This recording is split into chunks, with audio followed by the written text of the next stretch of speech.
కాంగ్రెస్ ప్రభుత్వం ఎవరి పట్ల కక్షపూరితంగా వ్యవహరించబోదని, కానీ ప్రభుత్వ సొమ్మును అప్పనంగా మింగేసిన వారిని మాత్రం వదిలేది లేదని తెలంగాణ మంత్రి పొంగులేటి శ్రీనివాసరెడ్డి అన్నారు.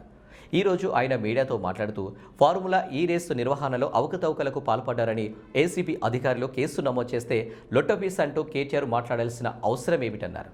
బీఆర్ఎస్ 10 ఏళ్ల కాలంలో మంత్రులు తప్పులు చేసి ఇప్పుడు తామేదో చేశామని గొప్పలు చెప్పుకోవడం విడ్డూరమన్నారు. మంత్రులు చెబితే తాము కొన్ని పనులు చేశామని పలువురు అధికారులు ఏసీబీ విచారణలో వెల్లడిస్తున్నారని తెలిపారు.